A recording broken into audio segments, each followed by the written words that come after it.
le médecin disait: «En fait, là, c'est ton corps qui dit que tu as pas pris assez soin de lui jusque-là et puis, là, tu veux trop en faire donc c'est stop, tu n'es pas fait pour le sport, tel que tu veux le faire». J'ai décidé de m'inscrire à un Alpha Ironman. Parfois, la maladie a aussi un lien avec l'esprit et puis, le fait, de pas s'accorder suffisamment de temps.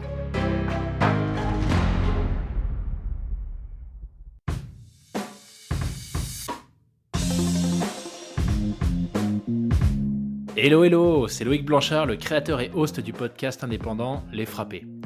Je suis un ancien sportif de haut niveau, aujourd'hui reconverti en sportif aventureux, mais aussi entrepreneur, coach et préparateur mental certifié. Passionné d'outdoor et de défis en tout genre, j'ai voulu créer une communauté autour des valeurs de résilience, de dépassement de soi et de détermination, en vous offrant chaque semaine des conversations inspirantes avec des invités incroyables issus d'univers très variés. J'ai reçu aussi bien des athlètes olympiques que des entrepreneurs à succès, des aventurières professionnelles ou encore des anciens des forces spéciales. Leur point commun, la passion pour leur projet et l'audace de se lancer. Alors fonçons ensemble découvrir mon invité de la semaine. Excellente écoute à vous les frappés.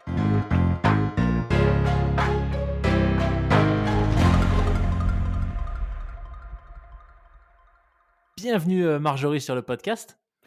Merci, bonjour. Je suis ravi de t'accueillir en direct de la Suisse. Tu vois, ça fait pas très longtemps que j'ai quitté le pays, mais ça me fait déjà un bon petit souvenir de ces 4 ans passés dans le pays. Et du côté de Lausanne, c'est ça? Exact, du côté de Lausanne où il a neigé hier. Donc, on rentre en Ah ouais. plein dans l'hiver. Ouais, ouais, ouais, ouais, ouais, bah, j'imagine, ouais. Puis j'imagine que ça va avoir un petit impact quand même sur certaines de tes activités, mais tu vas nous en dire plus. Et peut-être qu'on peut commencer par ça d'ailleurs. Est-ce que tu peux nous expliquer ce que tu fais ou les différentes choses en tout cas que tu fais? Alors, sportivement, je suis passionnée de cyclisme. En fait, je suis passionnée de sport depuis, longtemps. Je suis entrée dans le sport déjà depuis toute petite, mais plus particulièrement le cyclisme, depuis, 7 ans maintenant, je crois, à peu près, où, voilà, j'ai commencé le vélo par, le triathlon et puis, finalement, j'ai décidé de faire plus que du vélo. Mais bon, on aura l'occasion d'en discuter, c'est pas pour, gagner du temps, bien au contraire, mais, c'est pour vraiment, pouvoir, m'adonner pleinement à une passion et puis, le faire bien. Génial, génial. Et est-ce que tu peux peut-être nous expliquer ce que tu fais en parallèle? Parce que ce que je trouve super intéressant dans ton parcours, c'est que tu fais des choses, complètement folles, dans l'univers du cyclisme, mais que tu arrives en parallèle à mener, différents autres projets de front. Donc je serais curieux de savoir, comme ça les gens l'auront en tête, tu vois? Ça place un peu le contexte pour la suite de l'échange. Ouais, bon alors déjà, j'ai 32 ans, ça peut donner un élément contextuel. Moi, je suis infirmière depuis à peu près 8 ans, donc à peu près le même moment, où j'ai commencé le triathlon. Ça on verra, mais il y a un lien. Donc voilà, je suis infirmière, passionnée, par ce métier et puis ça m'a amenée à faire, différentes choses, dans l'univers professionnel. J'ai pas seulement gardé un pied, dans la clinique, malgré le fait que, en fait, je suis spécialisée en soins palliatifs, mais j'ai aussi, contribué à développer une équipe de soins à domicile, ici sur Lausanne, avec un modèle de soins, particulier qui m'a fait vraiment, explorer, toute la partie, du management horizontal, en fait. Je sais pas si ça parlera à certains d'entre vous. Donc voilà et puis, parallèlement à ça, j'ai décidé de m'investir dans l'enseignement. Donc je suis enseignante depuis, quelque chose comme 5 ans maintenant pour les soins infirmiers et je me spécialise actuellement dans l'enseignement en faisant une maîtrise universitaire pour la formation des adultes, donc en éducation. Donc voilà, ça c'est Waouh! mes casquettes, professionnelles et puis, mes casquettes de sportive, comme je l'ai dit, je suis rentrée dans le cyclisme. Moi, j'ai fait pas mal j'ai un parcours où je suis entrée dans le sport par la natation synchronisée. Enfin, pas tout à fait, en fait. Je suis rentrée dans le sport, par, le kung-fu, par la voile, mais ça, c'était des choix, de mes parents et puis, plus tard, je suis entrée dans le monde de la natation synchronisée où là, c'était un petit peu, mon émancipation parce que je l'ai fait, en le cachant à mes parents. Et puis au OK. moment où, le club a dit: «Non, mais là, le sport-études, c'est» enfin le parce que nous on a des possibilités de, quand on a 14-15 ans, de tester des sports, puis de faire ça le mercredi après-midi et puis, donc j'ai commencé vraiment tardivement, hein. Normalement, la natation synchronisée, on la commence, plutôt aux alentours de 10 ans, voire plus tôt. Puis moi, j'ai commencé ça à 14 ans et puis voilà, mes parents l'ont appris au moment où le club a dit: «Bah non, là maintenant, tu commences à devenir vraiment performante, donc faut en faire quelque chose» et puis, bah, du coup, j'ai intégré le sport et puis, puis ça pour moi, c'était une expérience importante parce que en fait, c'est le premier sport que j'ai choisi et puis, du coup, c'est vraiment, ça a été la première entrée dans ma propre identité, en fait, si je puis dire et puis, bah, après ça a évolué, voilà, mais je sais pas s'il faut pas trop que j'en dise trop, dès le départ. Garder un peu de suspense, mais c'est C'est déjà ça? enfin, je trouve que c'est un j'aimerais bien qu'on creuse, si tu es OK pour en parler un peu plus justement, peut-être plus tard sur ce sujet de l'identité et du sport. Mmh mh. Parce que c'est quelque chose dont j'ai l'impression qu'on parle pas énormément, mais qui, moi, me semble super, super important. Tu vois, pour avoir fait du haut niveau à peu près à l'âge, auquel, tu as décidé de t'investir plus dans la natation synchronisée. Maintenant avec du recul, je me rends compte à quel point ça fait partie de mon histoire, de mon identité et c'est quelque chose qui revient, très souvent quand j'ai des échanges avec des sportifs, de haut niveau ou des gens qui, comme toi, tu vois, ont passé un palier à un âge où, bah, souvent disons la moyenne, on va dire, des enfants de cet âge-là pense pas forcément à, tu vois, à passer des heures dans des piscines ou, sur des cours de tennis à taper dans des balles ou des tatamis et cetera. Donc je trouve ça super intéressant, mais, tu as raison, un peu de suspense, on y reviendra plus tard. Avec plaisir. Hem Et une dernière chose que tu n'as pas encore mentionnée, alors je sais pas si, tu allais le faire ou pas, mais, en plus de tout ça, tu as une chaîne YouTube. Oui, en plus de tout ça, j'ai une chaîne YouTube, donc depuis récemment, hein, on s'est lancé là-dedans. Je dirais pas que c'est sur un coup de tête, parce que les choses, je pense que elles se décident pas sur des coups de tête, donc c'est plutôt l'élaboration, un petit peu, comme ça en profondeur et puis pouf, ça a pris, naissance pour de vrai, cet été. C'est drôle parce qu'en fait, bah, mon mari avait commencé une chaîne YouTube, pour lui, parce que lui, il est infirmier comme moi, passionné comme moi, mais bah, voilà, il a aussi des passions à côté et puis une de ses passions, c'est la photographie et la vidéo. Et il avait commencé une chaîne YouTube pour justement montrer, son matériel et puis son but, c'était bon après c'est mieux ce serait lui qui en parle, mais en tout cas c'est moi ma vision que j'en ai, c'est que son but c'était de pouvoir, utiliser cette chaîne YouTube pour, se déployer, dans la vidéo et la photo, puis finalement de montrer aux gens comment est-ce que lui-même se développait. Donc, vraiment j'adore cette démarche et puis, bah, il a différents projets, il avait un autre projet aussi et tout ça et puis en partant, pour la Race Across France, je lui ai dit: «Bah, moi j'aimerais faire une vidéo sur mon matériel. Puis, bah, tout de suite, il a adhéré à ça. C'est vrai que souvent, on me pose des questions sur le matériel que j'ai et puis, bah, j'aime beaucoup partager sur ce que je fais, sur, comment je me prépare et tout ça. Donc, je réponds avec plaisir. Mais là, je me suis dit: «Bah, il y a tellement de questions, puis les gens ont besoin aussi de savoir parce qu'ils eux-mêmes s'organisent». Moi, je suis super bien entourée. J'ai un vélociste à qui je fais une totale confiance. Puis du coup, bah, j'ai envie de partager ça aussi. Et puis surtout aussi que je suis tellement, enfin, ouais, je suis passionnée et puis on va dire que quand il y a un truc qui m'intéresse, je vais aller creuser tout. Donc, moi, j'ai des tableaux comparatifs de toutes les lumières qu'on peut trouver sur le marché. Enfin, donc donc voilà et puis, donc voilà, tout ça pour dire que j'ai voulu faire une vidéo et puis à la base, je voulais faire une petite vidéo comme ça sur Instagram, peut-être faire un reel et puis, finalement, il m'a dit: «Non, non, on va faire une vidéo YouTube». Puis, donc c'était la veille à partir en France, pour, aller prendre le départ de la Race Across France et puis, on a fait toute la vidéo. Donc en plus, à ce moment-là, il avait pas encore tout le matériel, donc il faut attendre qu'il fasse nuit pour pas qu'il y ait trop de reflets dans l'appartement, donc bref, on se lance, hyper tard, évidemment, c'est l'été. Puis on finit de tourner et puis là, il va, sur son ordinateur et puis il dit, «Bah, il y a un problème». Je me rappelle plus quel était le problème. Faut tout recommencer. Puis il me dit: «Bah, Aïe. tant pis, on le fait pas et puis tant pis». Et puis moi, je suis un peu, je suis têtue et du coup, je dis: «Bah, tant pis, je le ferai toute seule sur Instagram» et puis, là, il s'est dit: «Non, OK, alors non, non, on va le faire pour de vrai et on va prendre le temps». Puis du coup, on l'a retourné vite fait. Alors la deuxième fois, ça allait beaucoup plus vite.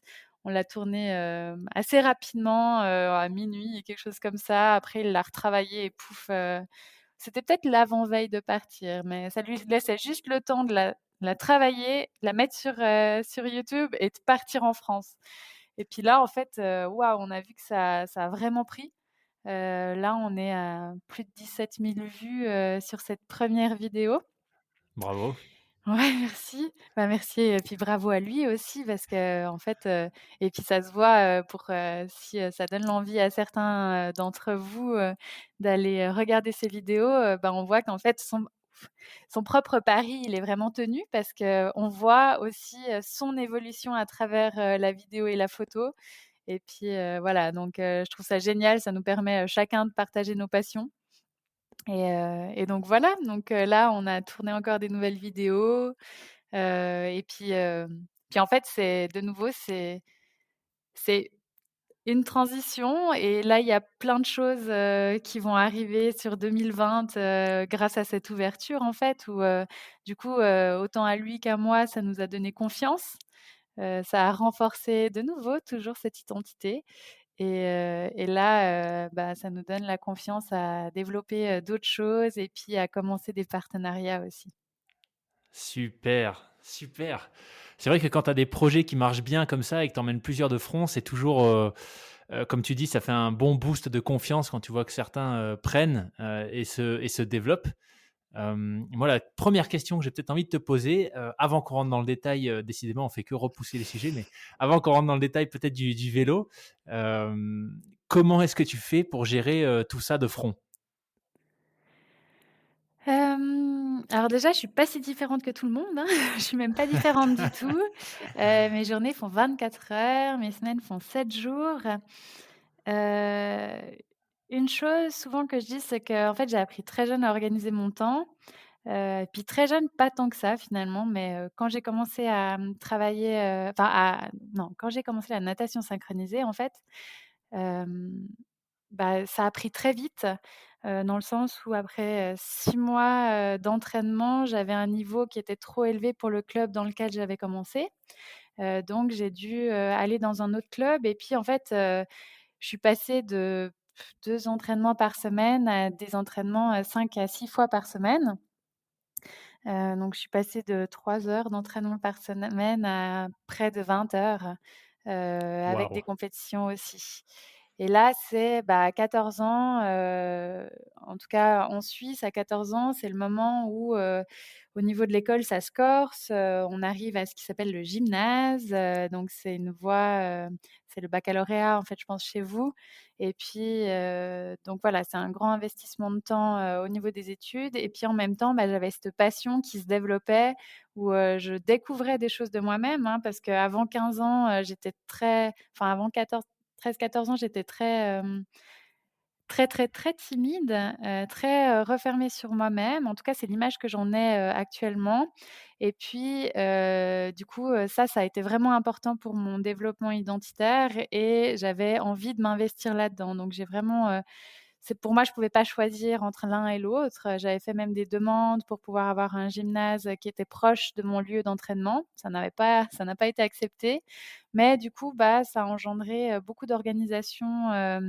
bah, de ma part, en fait, entre les études et cette nouvelle passion. Donc je crois que pour en revenir à comment je fais pour tout mener de front, bah, déjà, en fait, je m'organise beaucoup, je m'organise à l'avance, je sais exactement, quand est-ce que je vais travailler sur tel sujet, quand est-ce que je vais m'entraîner. Est-ce que, du coup, il va falloir que je coupe sur quelque chose d'autre? Donc soit, le sommeil, donc souvent je fais des entraînements le matin, voire même le soir. Après, c'est vrai que souvent je fais du HT, aussi quand je fais des horaires comme ça, soit le matin, soit le soir, selon les saisons. Donc je suis obligée de m'adapter aussi, bah, à la vie en communauté, hein. Je suis dans un immeuble. Et puis après, bah, on coupe où on peut couper et puis, bah, moi, je coupe aussi sur la vie sociale. Donc c'est vrai que je suis quelqu'un qui sort pas beaucoup ou qui sort plus beaucoup parce que je suis beaucoup sortie, en étant plus jeune et puis maintenant, en fait, j'ai trouvé un équilibre en sortant beaucoup moins, et puis en me centrant, là-dessus. Il faut aussi dire que, bah, j'ai pas d'enfant. Je suis vraiment, j'ai fait le choix de m'impliquer dans mes passions, qui sont autant les soins infirmiers, l'enseignement, que le vélo et puis, bah, ça libère du temps aussi. Donc non, je suis pas différente des autres, c'est juste que j'ai fait des choix, et j'ai coupé à certains endroits. OK. OK, super intéressant.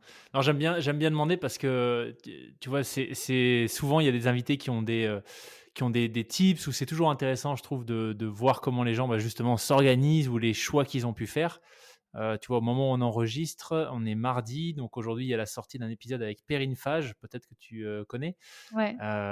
Et avec qui on avait discuté justement d'une période, d'une grosse, grosse période, d'entraînement pour elle qui avait été la préparation à l'enduroman.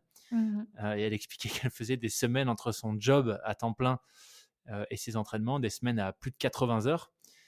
Et donc forcément, ben, comme tu le dis, tu vois, elle avait des journées de 24 heures comme tout le monde. Donc par contre, ça impliquait des choix et qui ressemblaient un peu au tien d'ailleurs, organisation, assez poussée, réduire un peu, certaines activités sociales et cetera. Mais Mmh.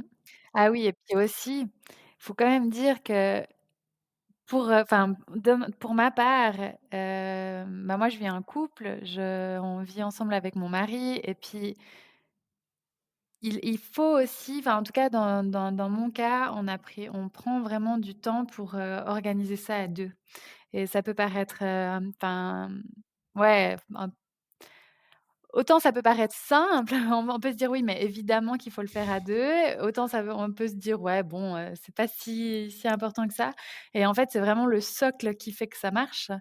mmh, Si lui, bah, il a des passions aussi, mais on a aussi discuté, on a aussi trouvé des passions communes. C'est-à-dire que lui, il aime faire du vélo, mais il en fait pas autant que moi et du coup, il fait de la vidéo et il vient en faire sur le cyclisme et puis, en fait, voilà, de pouvoir, soit le faire à 2, soit, d'avoir, de compenser. Moi, j'ai des personnes, je sais qui s'organisent où une année, c'est l'un qui qui s'adonne à ses passions, puis l'année d'après, c'est l'autre et je pense que vraiment de pouvoir, enfin, comme je disais, moi, j'ai tendance à couper sur la vie sociale, donc plutôt sur les amis et ce genre de choses, donc mais après, il faut pas non plus s'isoler, complètement, donc je trouve que c'est vraiment important de pouvoir intégrer, les proches.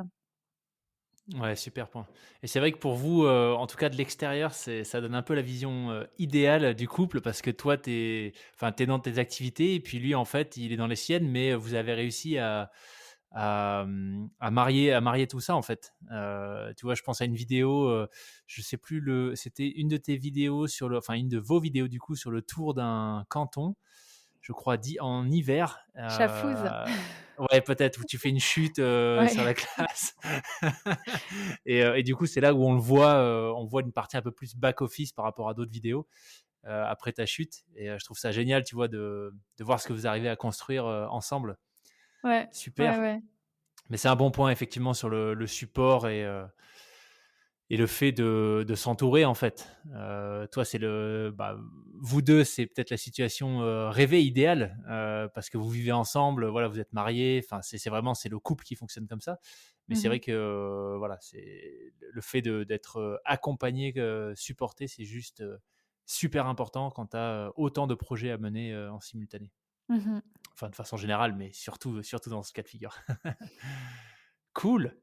Eh ben, écoute, ce que je te propose, c'est peut-être qu'on rentre dans le détail, qu'on fasse sauter un peu le suspense et qu'on rentre dans le détail, de certaines épreuves que tu as pu faire récemment en cyclisme. Il y en a une que tu as citée plusieurs fois, la Race Across France, Mmh. qu'on a déjà évoqué plusieurs fois aussi sur le podcast puisqu'on a eu, Arnaud comme invité et d'ailleurs très bientôt d'autres personnes qui ont fait la Race Across France. Donc je serais curieux de savoir comment est-ce que tu es tombé, tu vois, dans cette épreuve? Comment est-ce que tu as fini par, te dire: «Allez hop, je prends un dossard» pour la première fois? Et à quoi ressemblait la préparation et l'épreuve, en elle-même? Ouais, bah, écoute avec plaisir, ça a été vraiment, bah, en tout cas jusqu'à aujourd'hui, ça a été une de mes plus belles expériences. Mais expérience au sens large, parce que c'est vraiment pas, réduit à l'activité, qui s'est déroulée entre, je sais plus quelles étaient les dates exactement, mais en fait, ça a été une expérience, de 6 à 8 mois ou même plus, même peut-être une expérience d'une année parce qu'en fait, je l'ai faite 2 fois la Race Across France, une première fois sur un parcours de 300 kilomètres qui s'appelle 300 kills, mais en fait, c'est 350 kills. Hem Et j'imagine que les derniers 50 sont importants. Voilà, c'est le Mont Ventoux pour finir, c'est pas négligeable et Yes. c'est vrai que, bah, voilà, la volonté de m'inscrire sur un parcours plus long, elle est née, durant les 350 kilomètres justement où je me disais: «Mais j'aime trop ça, j'aime trop ça, j'aime trop ça, faut que j'aille plus loin» et la grande déception de devoir m'arrêter au kilomètre 350 et de voir les autres continuer et de dire: «Mais je veux en être». Donc voilà, ça a été vraiment une superbe expérience et je me réjouis d'en parler. Donc par où veux-tu que je commence? Comment je suis Bah, arrivée écoute, là? ouais, peut-être, à quel moment tu vois, qu'est-ce qui fait qu'à un moment donné, tu t'es dit, «Bah, ça y est, je suis prête, je me lance sur, un 300, kills sur le papier, 350 en vrai», sur une épreuve quand même assez renommée et puis en plus une épreuve pas chez toi donc je sais pas quelle était ta connaissance de, tu vois, la topographie, sur le circuit ou, en France? Mais, ouais, qu'est-ce qui fait qu'à un moment donné, tu as basculé? Bon alors déjà, avant de me faire monter trop le suspense, à aucun moment j'ai dit que j'étais prête, hein, OK. qu'on soit d'accord. C'est toujours de l'ordre du défi. Non, en fait, je pense qu'il faut rebrousser un petit peu le chemin. Donc, moi j'ai dit, comme je t'ai expliqué, je viens de la natation synchronisée. Le problème de la natation synchronisée, c'est que, en fait, la retraite des sportives est relativement tôt.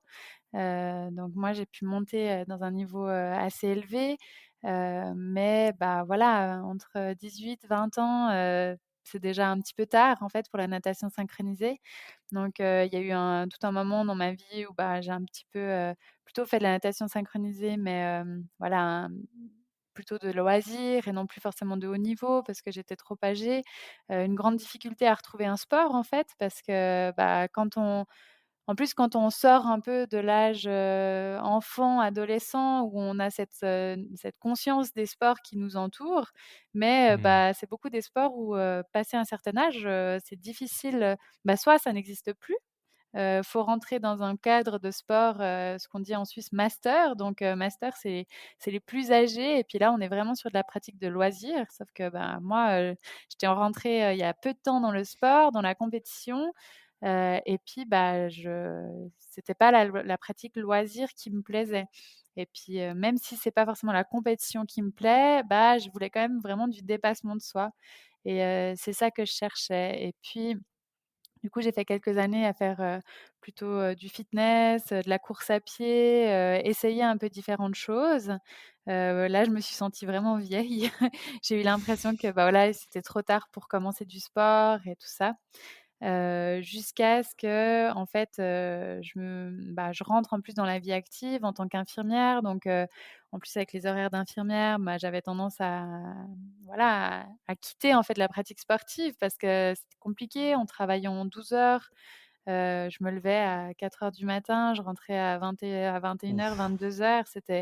Je pouvais pas imaginer faire du sport et puis après avoir enchaîné, 3-4 jours, de travail, en fait, les jours de congé, je passais mes jours à dormir et puis, je savais que j'aimais faire du sport, mais c'était très compliqué de me voir, faire une pratique et puis après, j'ai changé aussi de milieu, j'ai, je suis allée travailler dans un endroit où j'avais des horaires un petit peu plus enfin pas réguliers, j'avais des horaires très irréguliers, mais je faisais plus de 12 heures, donc ça me donnait enfin d'un peu plus de liberté et puis, en vivant des choses, assez dures au travail, j'avais vraiment besoin en fait, de d'une soupape, premièrement, d'aller me libérer et puis, après ma pratique en soins palliatifs, accompagner des gens, en fait, sur leur fin de vie, retracer avec eux leur vie.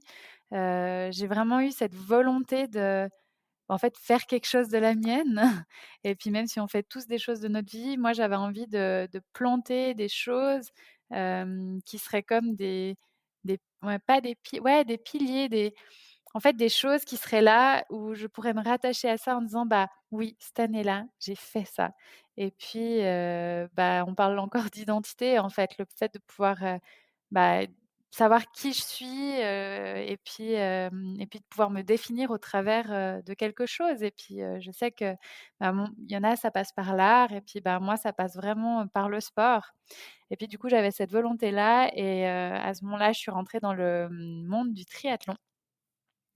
Là, pour le coup, c'était, presque un coup de tête, je m'entraînais beaucoup, la natation synchronisée, je m'entraînais à un endroit, puis j'étais aussi entraîneur, et puis je voyais toujours ces gens faire leur longueur de triathlon, puis, bah, j'ai beau être bonne nageuse, à chaque fois je me disais: «Oh, ça a l'air vraiment terrible ce qu'ils font».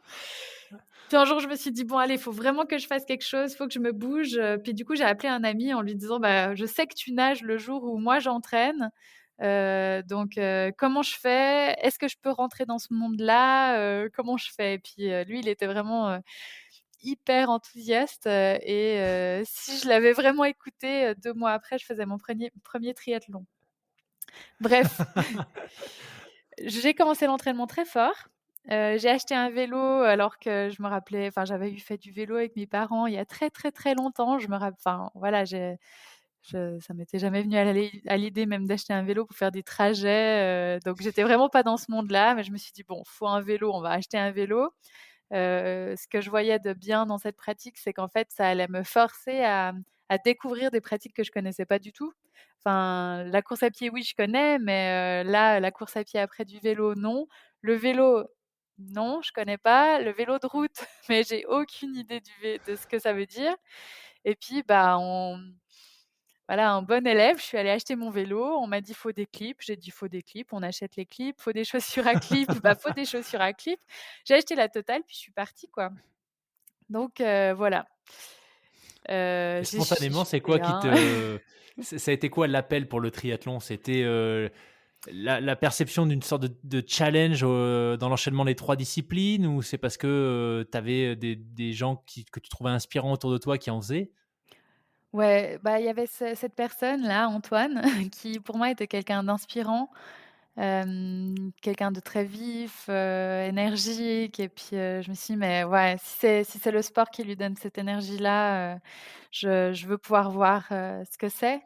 J'avais aucune volonté de faire ça, 15 ans, hein, je me disais: «Je veux entrer dans quelque chose, je veux être guidée aussi», parce que je savais pas où aller, je savais pas dans quel sport, me plonger et puis je me suis dit: «Bah, là, on va m'accompagner, ça a l'air d'être une communauté». J'avais aussi envie de rentrer dans une communauté, en fait.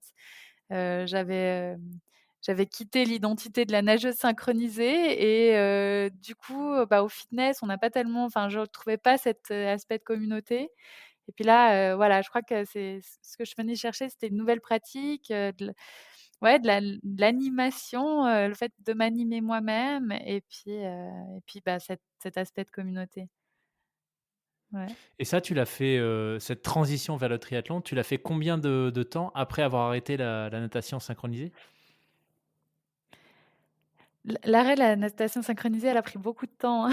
C'est je sais pas toi, dans la bah, toi, il me semble que je sais plus comment tu avais arrêté, la pratique, à haut niveau, mais c'est dur de Ouais, bah, quitter une c'est pratique. ouais, exactement. C'est pour ça que je te demande parce que c'est un sujet, tu vois, on en parle aussi, régulièrement avec des invités qui ont fait des transitions et entre autres, bah, peut-être que tu connais, lui aussi de l'univers du vélo comme Perrine. Bah, d'ailleurs, oui, ils sont aventuriers, dans le sport, mais aussi, en couple dans la vie.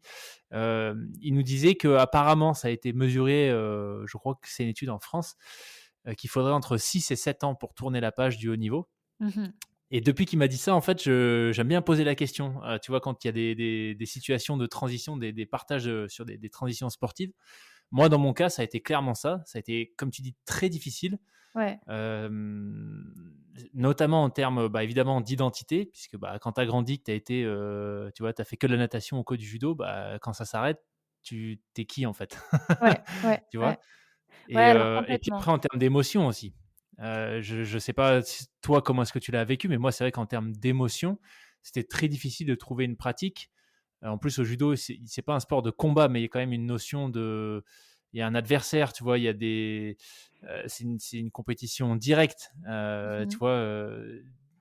c'est pas, enfin, comment dire? Tu affrontes quelqu'un en réalité, Mais nous, donc on c'est affronte assez aussi, riche en hein. émotions. On est des équipes Oui, contre non, bien des sûr, c'est équipes. pas du tout, tu vois? Mais Non, je veux mais dire, je quand tu es sur le comprends. tatami, tu vois, Ouais, tout à c'est fait. toi tout seul face à l'autre Ouais, personne toute seule, quoi. ouais, Et moi, en tout cas, ça a déclenché beaucoup d'émotions positives globalement.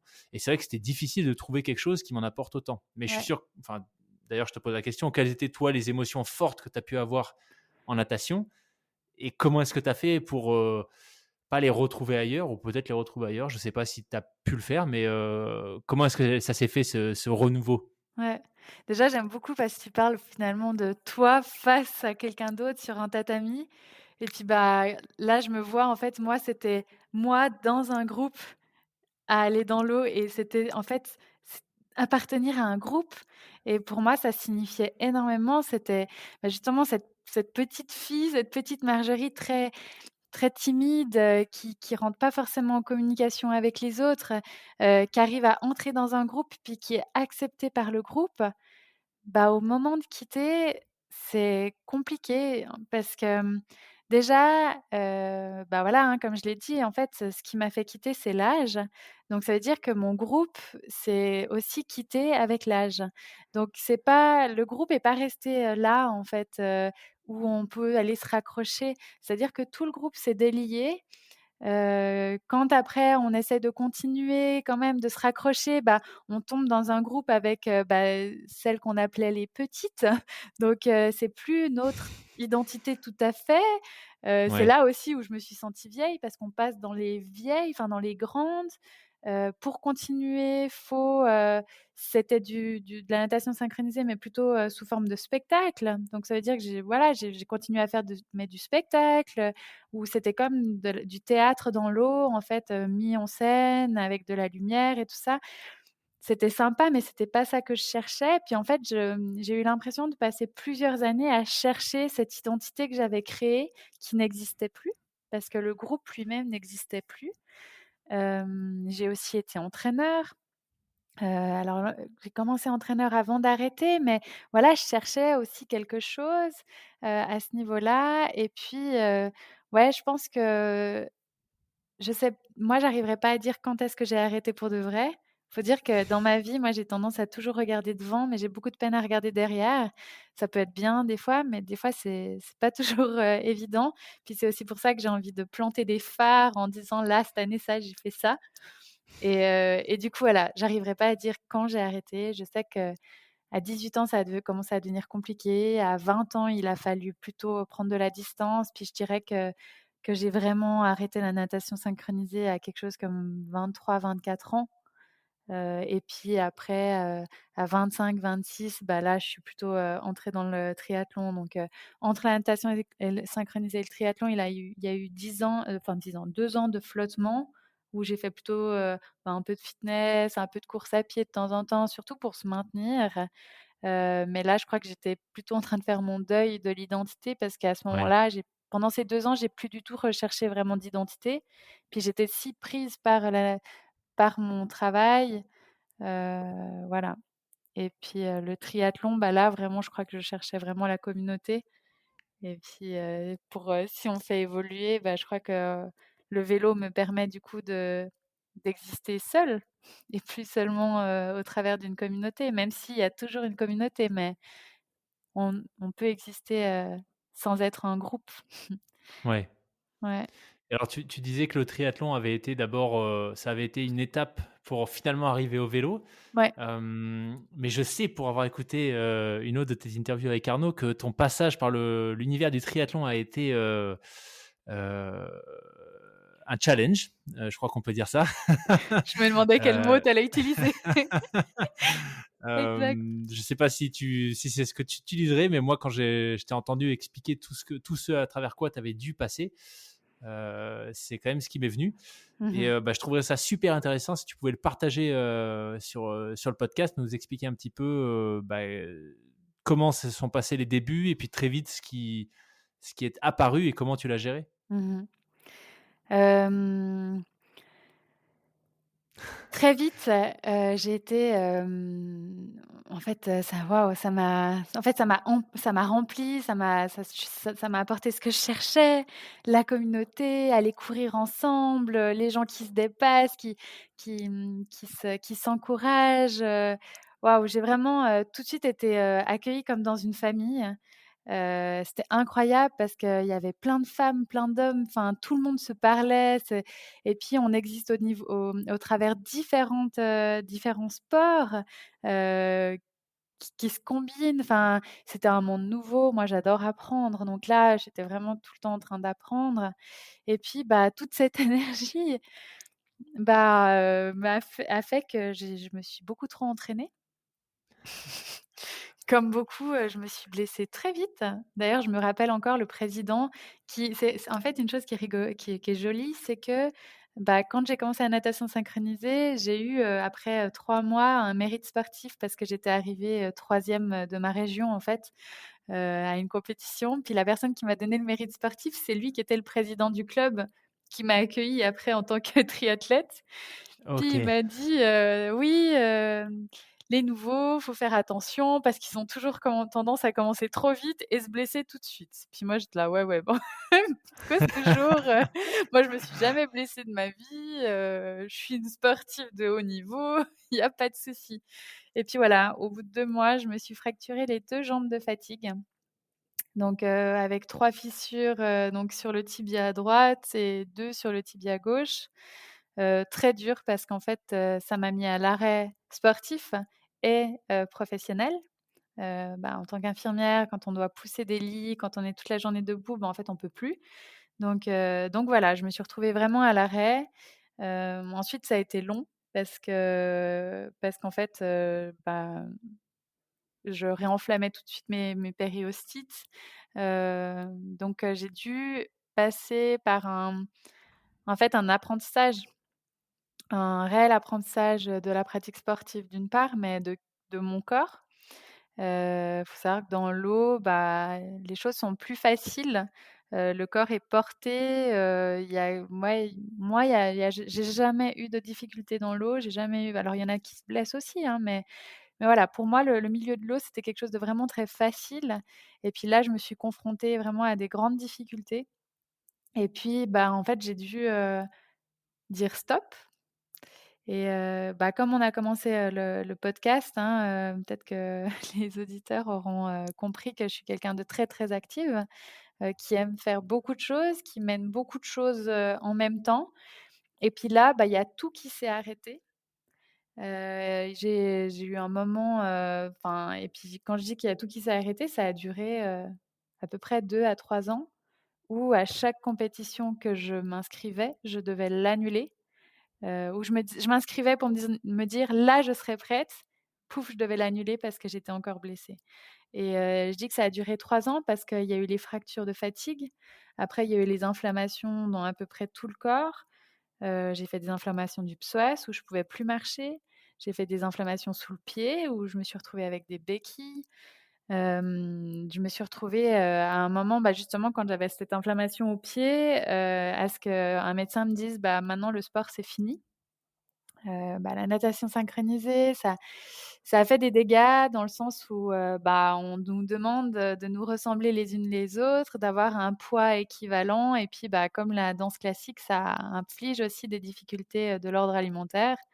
Cette période, qui a impacté en fait, sur, mon mode alimentaire et tout ça, bah, ça a créé des failles, qui a rendu mon corps fragile, et puis là, le médecin disait en fait: «Bah, là, c'est ton corps qui dit que tu as pas pris assez soin de lui jusque-là, et puis, bah, là, tu veux trop en faire, donc c'est stop, tu n'es pas fait pour le sport, tel que tu veux le faire».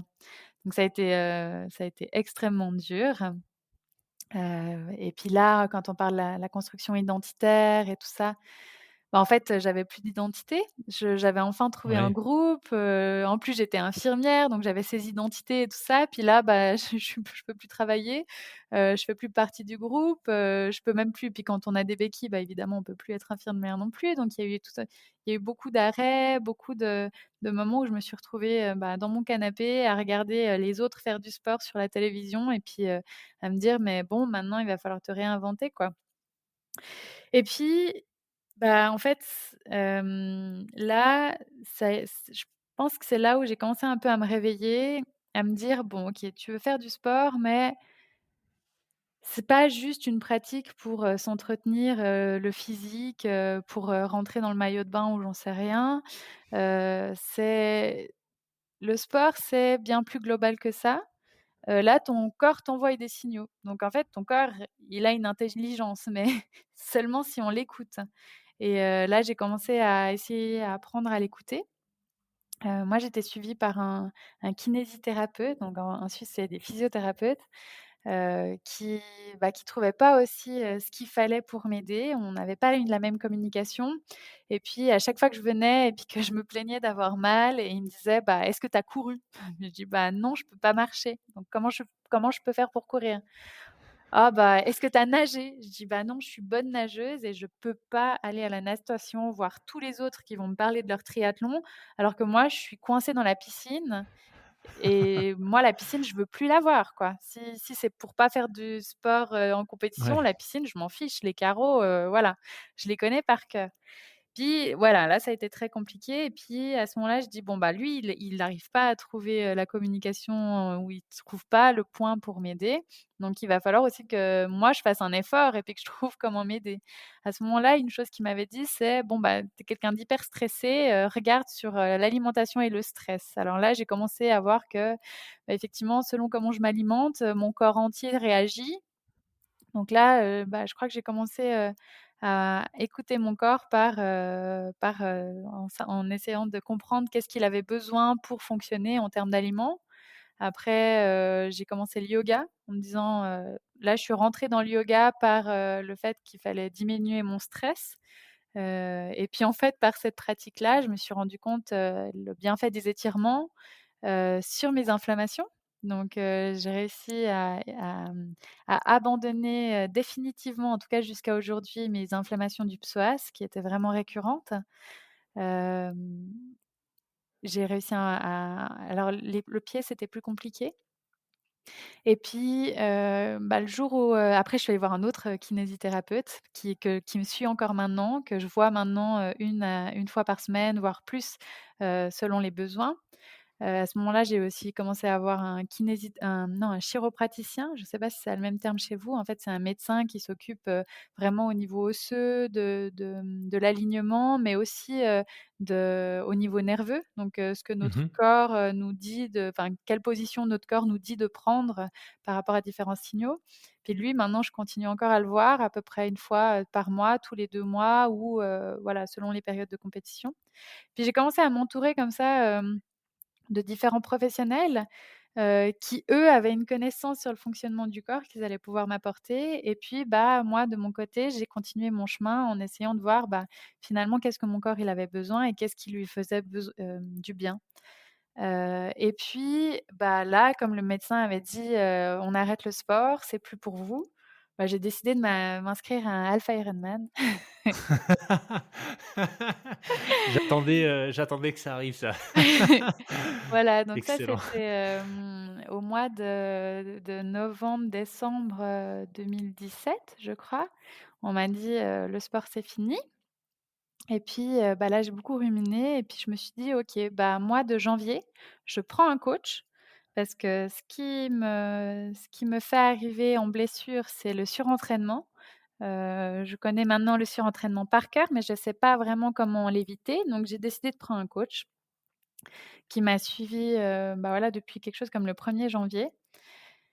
J'ai posé mes cannes, et puis il m'a fixé des jours où je ne faisais pas de sport. C'était, je crois, la première fois de ma vie où j'avais des jours entiers où je ne faisais pas de sport et où je n'essayais pas d'en faire ou en tout cas, je n'avais pas mauvaise conscience de ne pas en faire. Là, ça a été plus facile, hein, aussi de coordonner la vie privée, de quand on se rend compte qu'en fait, on n'a pas besoin de faire tout le temps du sport. Et puis, voilà, je me suis entraînée beaucoup. Là, on a commencé aussi, avec mon mari à voilà, à développer d'autres pratiques. Donc on est parti en voyage, à vélo. D'ailleurs, est-ce qu'on n'avait pas déjà fait ça avant? Si, il me semble que c'était déjà venu avant parce que oui, ah oui, parce que quand même, comme je pouvais plus marcher, je pouvais quand même un peu faire du vélo. Donc là, mon mari, il a décidé, de s'acheter un vélo pour me suivre et puis pour qu'au moins on arrive à faire quelque chose ensemble vu qu'on n'arrivait plus à marcher. Donc notre couple, il commence, il s'est aussi renforcé là pour répondre à la question d'avant. Excellent. Et puis voilà, donc je me suis inscrite, au Half Ironman de Rapperswil au mois de juin que j'ai fait. Bon évidemment, j'ai vraiment très mal géré mes zones, ma zone de course, j'ai passé toute la course à pied à vomir, mais sinon voilà, j'ai fini. Là, c'était vraiment juste, il fallait le finir, mais bon, je j'ai pas mis un temps trop sale, je crois, 5 heures, quelque chose comme ça, pour le half. Ça va? Ouais, Punaise. non, ça va, surtout que je suis pas du tout une coureuse.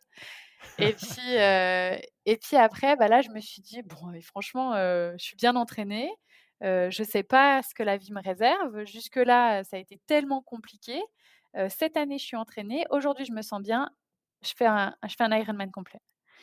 Et puis du coup, je me suis inscrite à l'Ironman complet qui était 1 mois et demi plus tard. Donc mon coach à ce moment-là, il a il a ajusté mon entraînement et puis, bah, feu quoi. Bon Et donc ça, c'était après, l'Ironman de de Zurich, Zurich, la même année, hein? la même année, Donc 1 mois 2000, et demi après, 1 mois et demi après, 2018. Ouais, 2018. OK. ouais, Ah et on en avait parlé en off, ouais, c'était l'Ironman sur lequel je devais, ouais, que tu devais pour lequel faire. je me préparais aussi, je mon accident était le 28 mai, Waouh! 2018. Donc peu de temps avant. Ah, c'est dommage, on aurait pu s'y croiser peut-être. Et du Peut-être, coup, hein. cet Ironman, qu'est-ce que ça a donné? Bah, bon, je faut savoir que j'ai arrêté avec le coach entre 2 et tout ça, donc j'ai fini par m'entraîner seule, pendant quelques semaines, avant la course. Et puis, bah, cette course, j'ai décidé de la vivre pour moi. Le half, je l'avais bien fini en termes de temps, mais j'avais pas pris de plaisir, hein. Comme j'ai dit, j'avais vomi tout le long. Et puis là, j'avais dit: «Non, cette fois, je prends du plaisir». Donc j'ai mis ma montre, de sorte que je voyais rien en dehors de mes pulsations.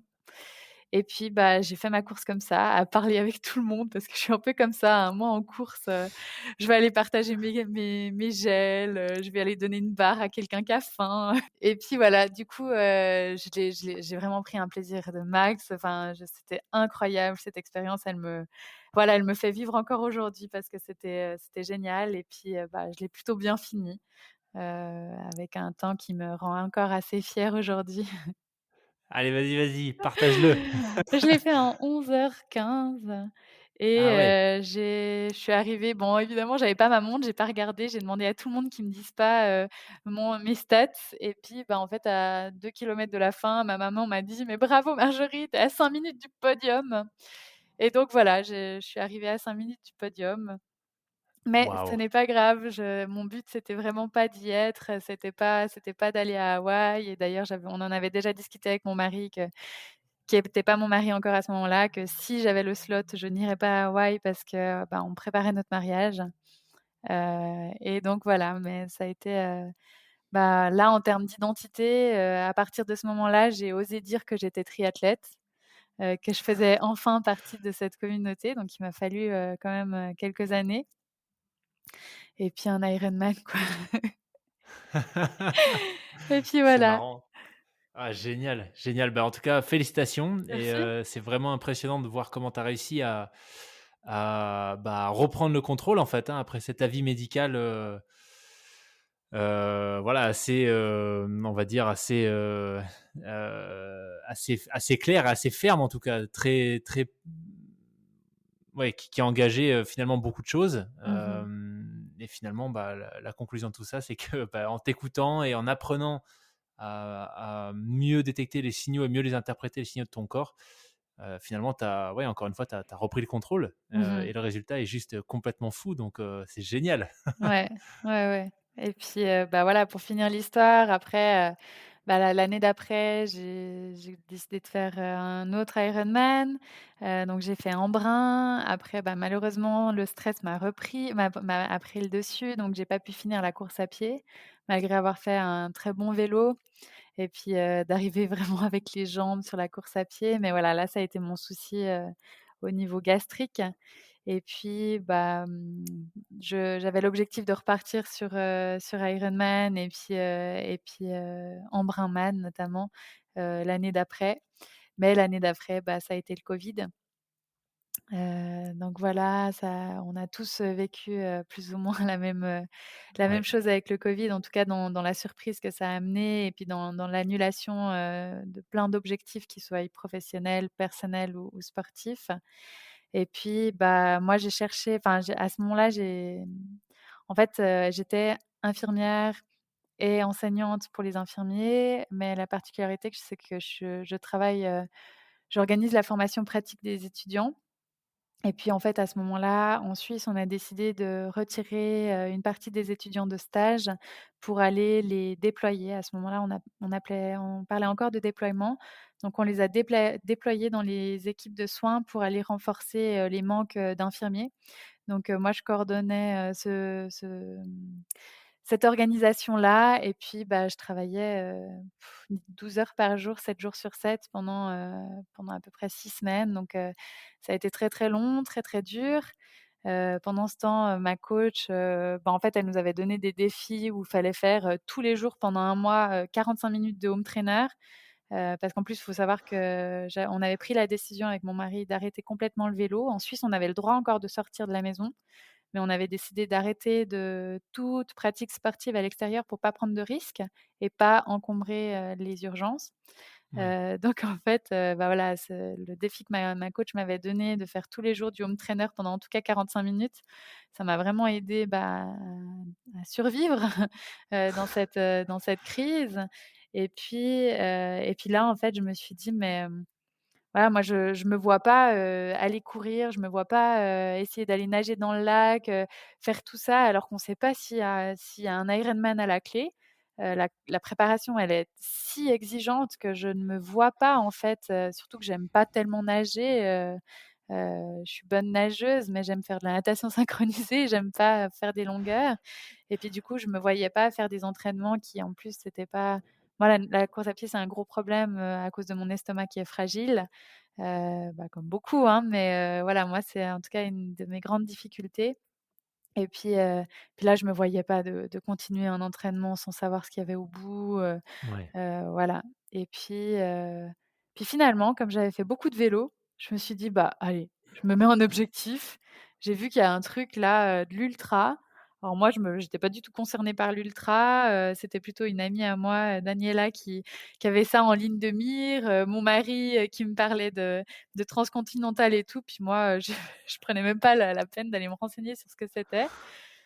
Et là, je me suis dit: «Ah ouais, mais il y a un truc qui a l'air sympa». En plus, bah, moi, j'ai appris à faire du vélo, dans les montagnes, donc j'adore le dénivelé. En fait, pour moi, c'est difficile. L'Ironman de Zurich était difficile parce qu'il était relativement plat, même si c'est connu pour être un Ironman assez, avec du dénivelé. Il y a quelque chose comme 2006 sur 180, mais en fait, bah, 2006 sur 180, il y a beaucoup, beaucoup de plats et puis je suis pas habituée à ça. Donc je sais que moi, j'aime les cols, ma troisième sortie, j'avais fait un des cols ici que j'ai des amis, ils l'ont fait après 3 ans, d'entraînement donc enfin, je me suis jamais posé des questions sur les cols. J'ai toujours aimé Ouais, ça, ce fait de se mettre dans un effort et puis être dans la régularité, enfin bref, j'adore ça et puis voilà, puis du coup, j'ai vu ces 350, c'était un beau défi, c'était un truc où j'étais pas sûre d'arriver au bout donc vraiment ça, j'adore ça quand je suis pas sûre d'arriver au bout.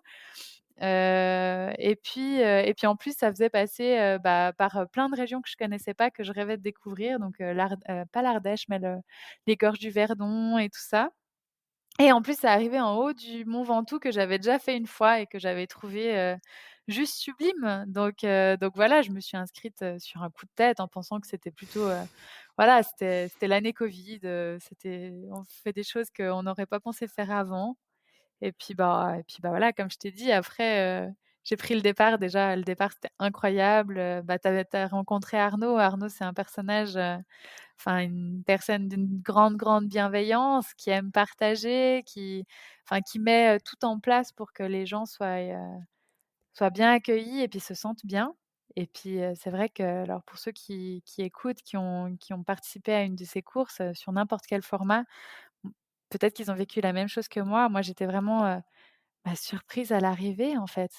Je sais pas, Arnaud est quelqu'un de calme et là, pouf, c'était calme, les gens sourient, les gens prennent connaissance les uns des autres et puis, je me suis dit: «Mais en fait, non, non, non, c'est cette communauté-là que je veux faire partie, c'est cette identité que je veux, c'est ce partage», C'est vrai que les triathlètes, c'est pas forcément ceux qui partagent le plus entre eux, encore moins en course, contrairement aux trailers, par exemple, où c'est vrai que j'ai fait du trail aussi, hein, j'ai bien aimé les trails un peu plus longs comme 30-40 kilomètres et puis, bah, là, c'est vrai qu'il y a aussi beaucoup de partage qu'on retrouve, dans, l'ultra-distance et puis, du coup, c'est la première chose qui s'est animée en moi en disant: «Mais waouh, ces gens d'une telle douceur et puis d'une telle passion, voilà, j'aime ça».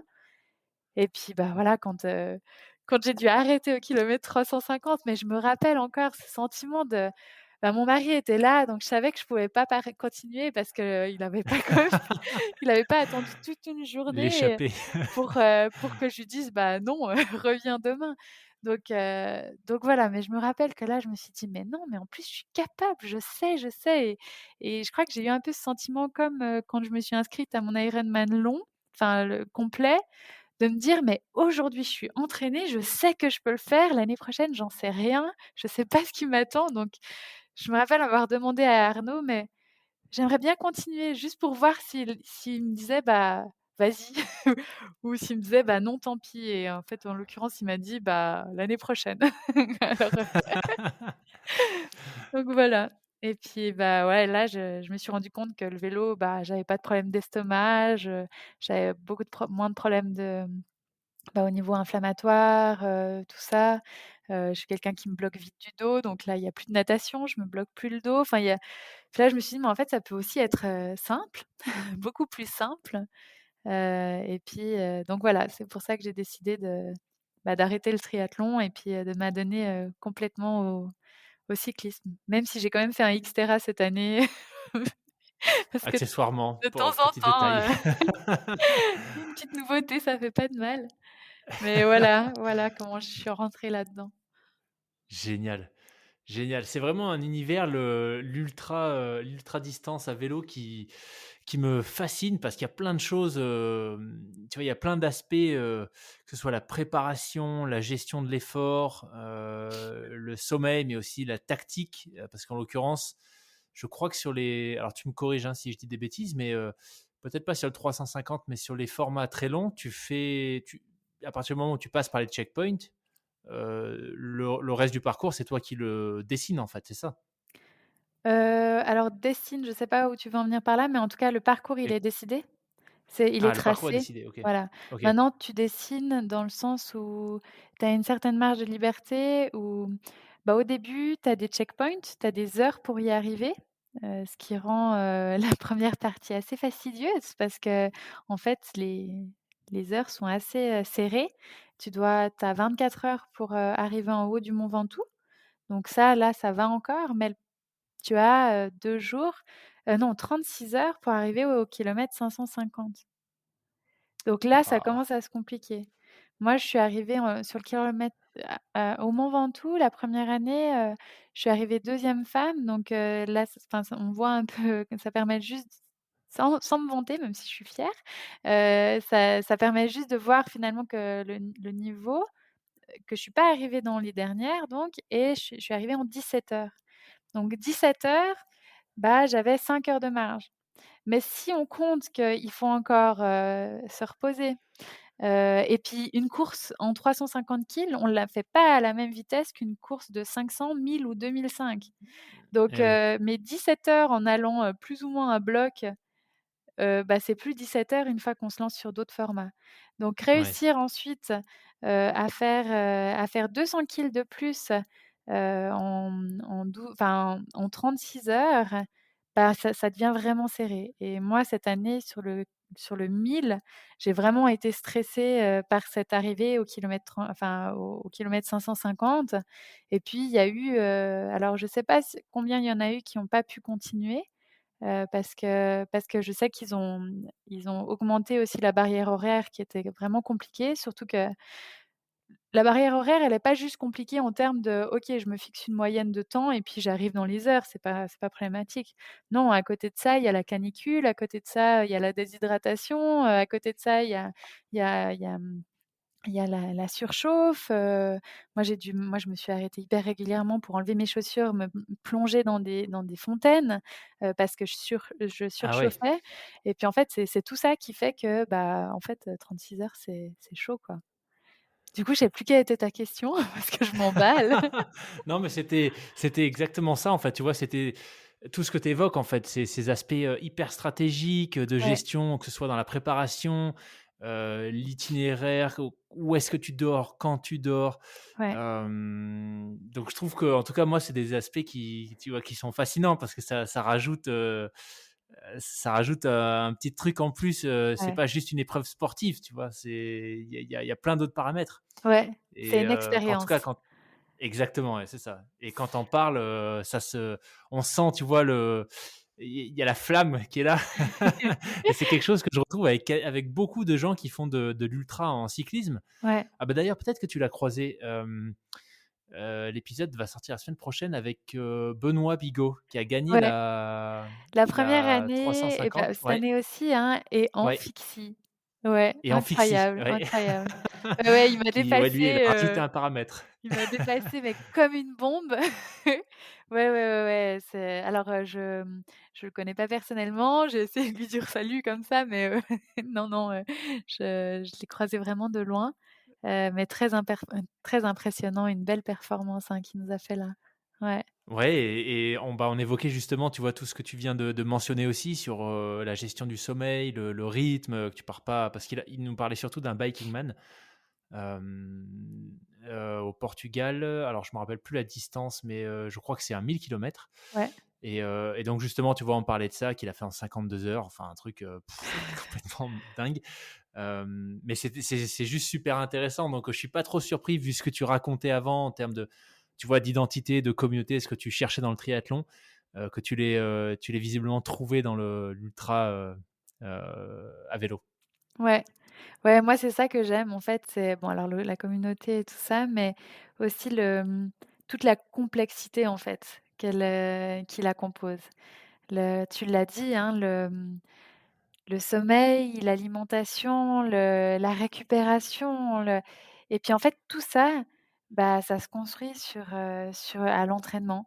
Ça se construit dans la vie de tous les jours, et puis, c'est vrai que c'est quelque chose, même si les Ironman, c'est vraiment ça prend énormément de temps, c'est énormément d'implications et bah, c'est pas tout à fait les mêmes stratégies et oui, il faut travailler sur comment passer, du vélo à la course à pied. Il y a vraiment une complexité aussi dans le triathlon, mais ce que j'aime dans le bikepacking, c'est que ça nous englobe entièrement.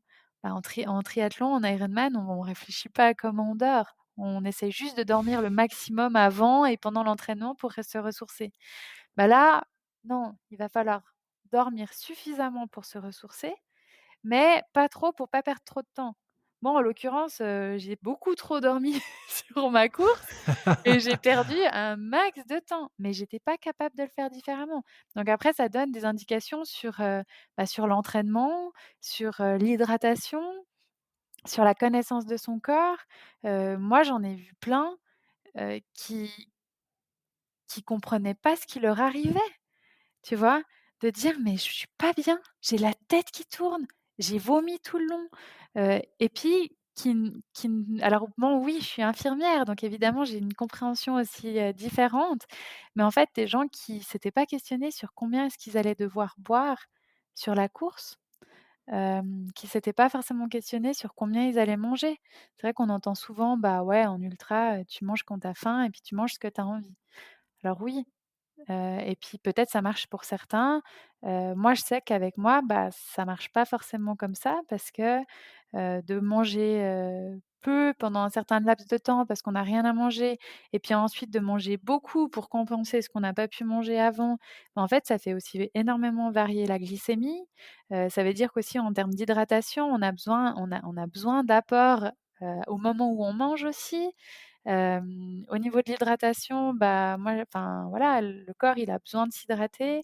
Il fonctionne avec de l'eau, il est grandement constitué d'eau, et puis une déshydratation minime va avoir un impact énorme sur la performance sportive.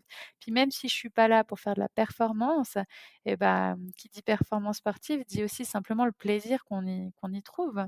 Donc moi ma volonté, c'est pas juste de faire, de l'ultra, c'est de prendre du plaisir là-dedans. Puis c'est pour ça que, en fait, tous ces paramètres, je les intègre à mes entraînements et je le réfléchis et c'est vrai que, bah, pour avoir fait, un peu de triathlon, de longue distance et bah, faire le triathlon de distance, c'était une chose, ça m'a demandé beaucoup, mais après, il a fallu, plusieurs jours, plusieurs même parfois semaines pour récupérer d'une épreuve. Et un ultra, bah, c'est comme si on mettait plein d'épreuves les unes derrière les autres et puis on skippe la récup, Ouais. parce qu'on dort une demi heure et on repart pour 200 kilogrammes. Donc voilà, il faut vraiment, le réfléchir et puis, bah, moi, c'est une part que j'adore, dans cette pratique. Parce qu'autant ça peut être réfléchi de manière très technique où, moi, mon vélo, voilà, j'ai passé des heures à le réfléchir, à le travailler, j'ai fait monter un moyeu dynamo, j'ai mis des lumières que j'ai fait venir d'Australie, enfin voilà et puis après il y a tout ce qui est partie, physique, voilà. Oh là là. Je pense qu'à la fin de cette, conversation, je vais, retourner faire un tour sur les sites de vélo que j'avais vus et il faut que je fasse quelque chose là. Ça a l'air trop génial pour pas me lancer. Génial si Mais, je peux donner hem, cette ouais, bah, motivation-là. écoute, franchement, c'était déjà un peu le cas avec, ta chaîne YouTube, je t'en avais parlé, mais vraiment j'invite tous ceux, on en parlera, sans doute juste après, mais toutes celles et ceux qui se posent des questions sur la pratique de l'ultra, du cyclisme et du gravel en particulier, pour peut-être introduire le prochain sujet. Mais super chaîne hyper qualitative et pour toutes celles et ceux qui aiment bien l'aspect matos, etc. Je trouve que c'est juste génial ce que tu fais. Donc je te confirme que ouais, tu m'avais déjà donné envie d'aller regarder un peu ce qui se fait du côté des épreuves d'ultra. Mais peut-être pour revenir avant ça sur le 2 sujets, j'en profite comme tu dois savoir ça, la déshydratation. Alors j'ai plus les chiffres en tête, je suis en train d'essayer de retrouver ça. Mais quand je préparais, quand je faisais un peu plus de course à pied, marathon et quand je préparais la Saint-Élion, j'étais tombé là-dessus. Je crois qu'une déshydratation de 2 donc une déshydratation mineure, 2 de perte d'eau, je crois. C'était plus de 20 de perte de performance sportive ou quelque chose comme ça. Enfin, c'était vraiment C'est énorme énormissime. et Je puis, sais pas si tu alors as des chiffres en tête ou si ça se mesure vraiment, mais j'ai plus le chiffre, mais il faudra aller regarder dans ma vidéo YouTube parce que je crois que je suis allée rechercher justement les chiffres. Ma diététicienne me l'avait donné et puis c'est des chiffres que j'avais déjà aussi en tête. Mais effectivement, mais c'est fou, c'est hein? quelque chose de l'ordre de 1 te réduit, de même jusqu'à 40 je crois. C'est vraiment Ah oui, énorme, ouais, et puis je sais que je donne ce chiffre-là dans une vidéo sur le retour après la RAF, ouais.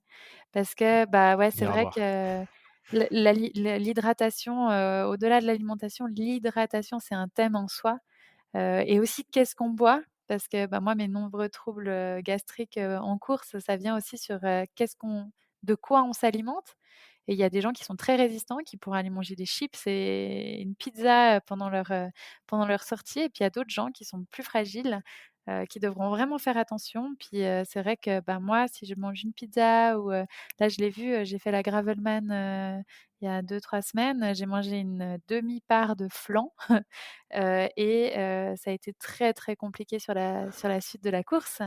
Donc voilà, il y a des gens et souvent on me dit: «Oui, mais les conseils que tu donnes, moi, je fais pas comme ça et ça va très bien». Beh oui, il y a des gens, ça va très Ouais. bien. Il y en a d'autres, ça va pas du tout et en tout cas, il y en a eu beaucoup sur la Race Across France, l'été passé qui ont abandonné une grande, grande part ont abandonné à cause des coups de chaud et donc les coups de chaud, ça dit bien ce que ça dit, c'est de la déshydratation. Mmh. En partie, hein, après il y a aussi l'insolation, mais c'est bien souvent lié à la déshydratation. Mmh. Ouais, Ça, c'est vraiment un aspect que je trouve passionnant, encore une fois, dans toutes ces disciplines, sur le vraiment long, c'est que tu as vraiment pas le choix, en fait. Même en étant amateur, il faut que tu apprennes à mieux te connaître, ouais, et c'est aussi un aspect que je trouve qui est juste fascinant, c'est cet apprentissage, perpétuel, tu vois? C'est des petits ajustements à droite, à gauche, et même sans faire du long d'ailleurs, hein. Tu vois? Aujourd'hui, je suis allé, je regarde la Sainte-Victoire, là, je suis allé, courir, j'ai fait une petite sortie de 15 kilomètres. Je suis rentré, j'ai pris, je pense à ça parce que tu as évoqué les pizzas, j'ai mangé une pizza, ça m'a, absolument fracassé. Donc tu vois, maintenant je me le note, j'ai un petit carnet, ne pas manger de pizza après les sorties, ça ouais, paraît évident, mais voilà, moi ça c'est une marche pas. super idée, c'est une super idée. Bah oui, bah écoute, c'est surtout aussi, des fois on mange des choses, tous les jours qui passent très bien et puis quand on est à l'entraînement où justement, le corps il est un petit peu, sous tension, bah là ça passe plus. Carrément, c'est Ouais. ça, c'est ça. Et alors dernière question peut-être sur la partie, entraînement, sur la race. Tu as parlé du sommeil. Est-ce que d'après toi, en tout cas, avec ton expérience, c'est quelque chose qui peut se travailler? Mmh.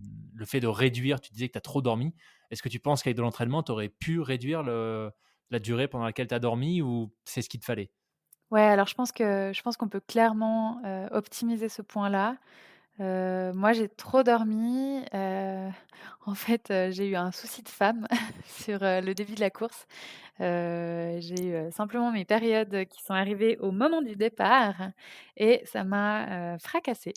Donc j'ai eu une grande, grande, grande fatigue, beaucoup de difficultés en fait, bah, aussi, à m'alimenter, j'ai vraiment cassé les jambes cassées et j'ai senti que j'avais vraiment besoin de sommeil, et puis j'ai fait le choix en fait, bah, déjà j'ai dormi en bas du mont Ventoux et puis en arrivant en haut du mont Ventoux, enfin j'ai dormi un peu en bas du mont Ventoux. Mon objectif c'était après de continuer. J'avais une stratégie de sommeil et puis en arrivant en haut du mont Ventoux, je tenais plus debout. Puis là je me suis dit: «Bah OK, il fait super froid, c'était pas ta stratégie non plus, mais là il faut dormir», donc je me suis accordé du sommeil, dans une couverture de survie.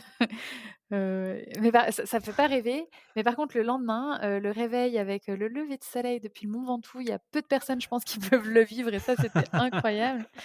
Et puis après, bah, au kilomètre 550 là, il y avait de nouveau une base de vie avec des lits de camp et puis, bah, en fait là je me suis forcée, j'ai dit: «Bah, même si tu dors pas, tu repars pas».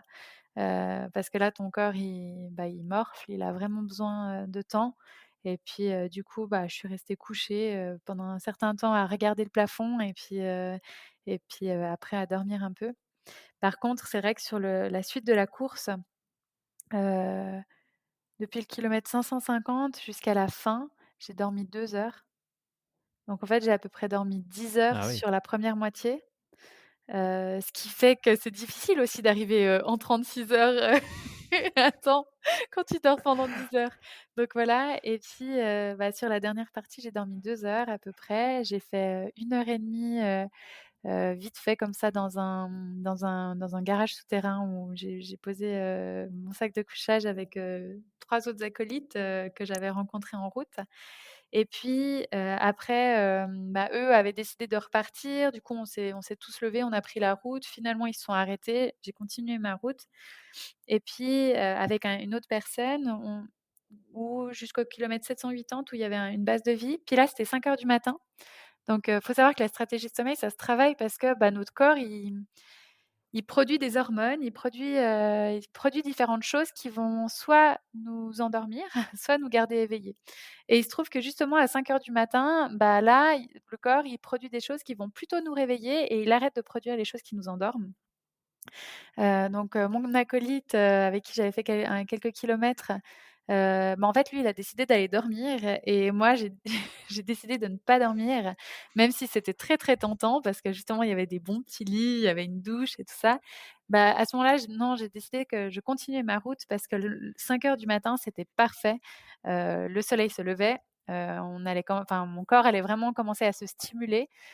Donc là, j'ai repris la route, j'ai gravi, l'Isran, justement sur le début de journée.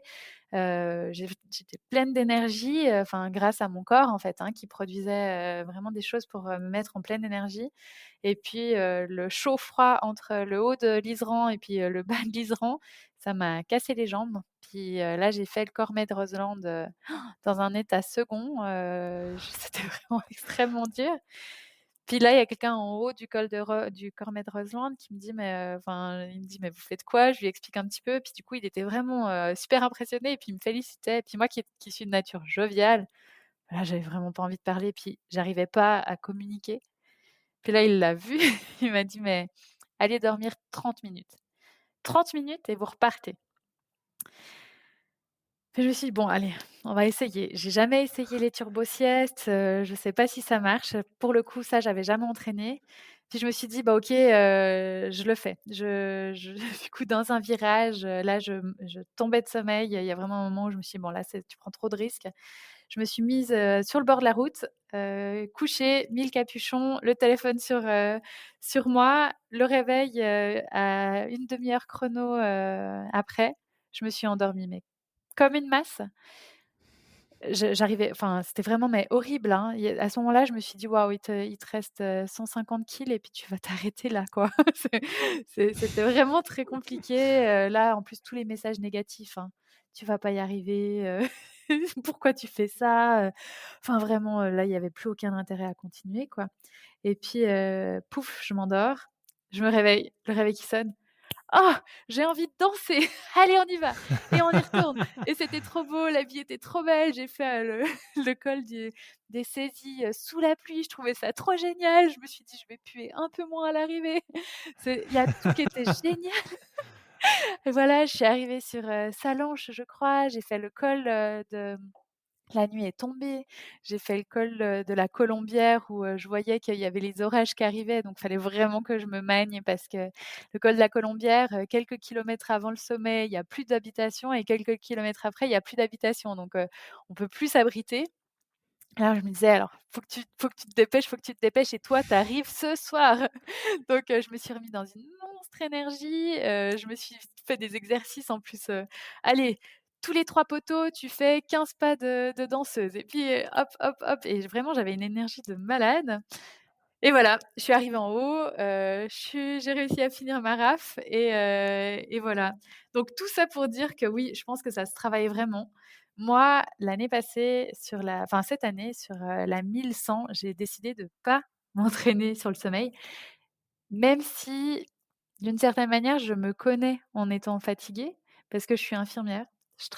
J'ai maintenant plus, mais j'ai travaillé beaucoup de nuits. Je sais quelles sont les heures où je me sens bien. Je sais quelles sont les heures où c'est plus possible, ou même sous stimulation, j'arrive plus. Notamment à 3 heures du matin, c'est quelque chose de vraiment très, très difficile. Et puis, du coup, ça m'a appris à connaître ça. Je suis allée rouler de nuit en faisant des nuits blanches pour, voir à quel moment mon attention, diminue. Parce que mon but, au-delà d'essayer de gagner du temps, au-delà d'essayer, enfin voilà, de performer, mon but c'est de prendre du plaisir et limiter les risques. Donc, le sommeil, le risque, bah, alors oui, c'est de dormir beaucoup et puis d'arriver, bien bien plus tard que ce qu'on aurait pu faire, mais le risque premier en fait, c'est de s'endormir sur la route. Ouais. Donc voilà, moi je me suis entraînée en faisant des nuits blanches pour savoir à quel moment mon corps, s'éteint, et puis mais par contre, j'ai pas volontairement essayé de ne pas dormir, enfin voilà, je l'ai vraiment intégré dans un entraînement, je l'ai fait de temps en temps, mais je l'ai pas fait dans une récurrence et puis là, en faisant cette micro sieste, bah, en fait, je me rends compte qu'il Il y a sûrement un moyen, mais je ne veux pas en dire trop parce que je pense que ce sera peut-être le sujet, d'une prochaine vidéo ou autre. Ouais, je pense qu'on peut tout à fait travailler, sur, cette stratégie, de sommeil, mais peut-être plutôt en s'axant, sur, la manière dont on peut faire des turbo-siestes Ouais.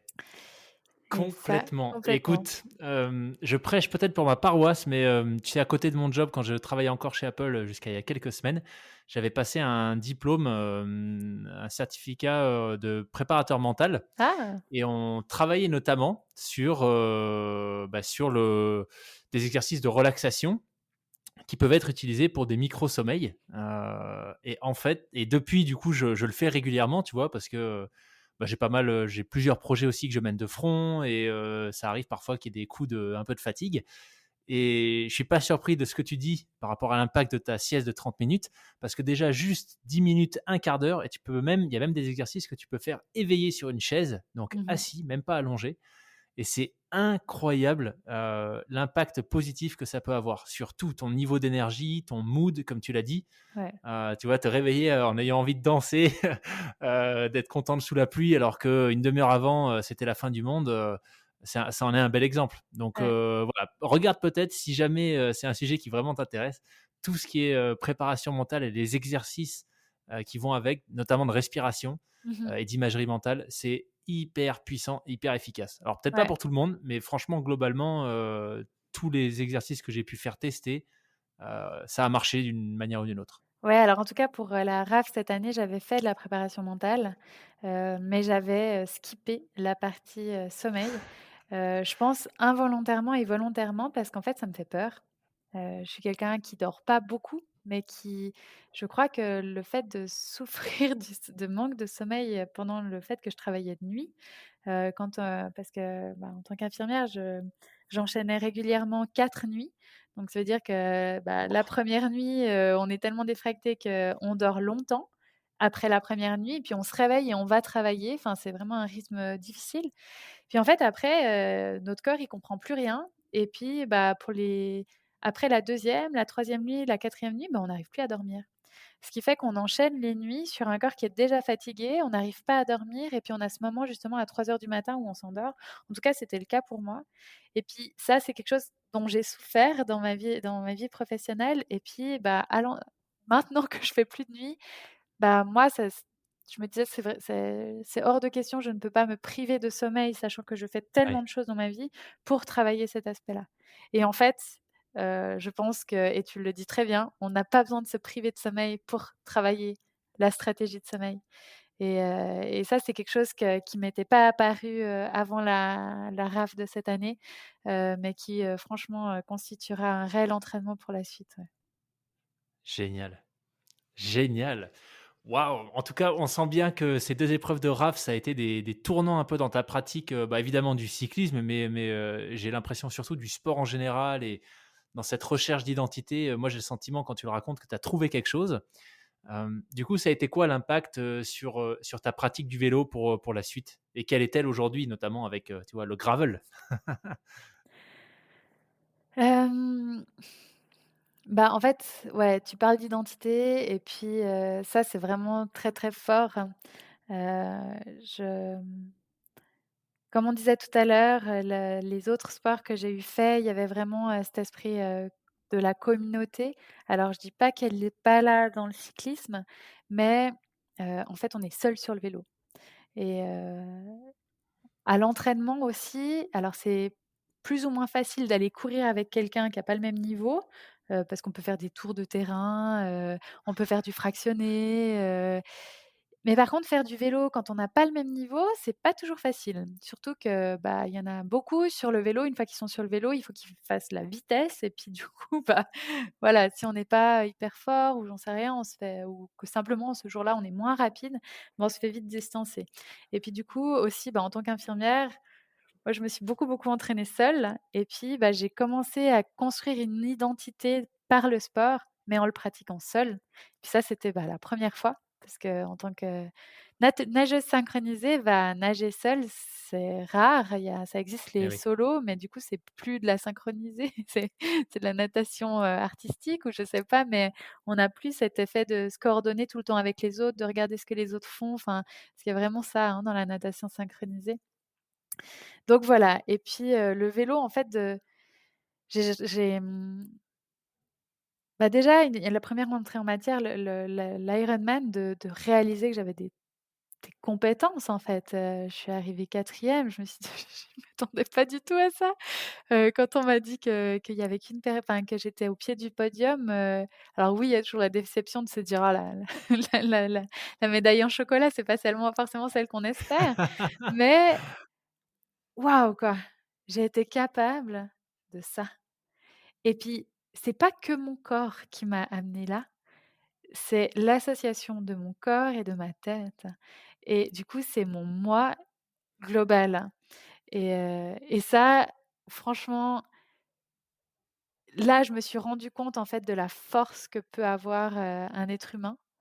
Hem, Après, j'ai aussi beaucoup fait le lien, avec la maladie, ne serait-ce que parce que j'ai, vécu.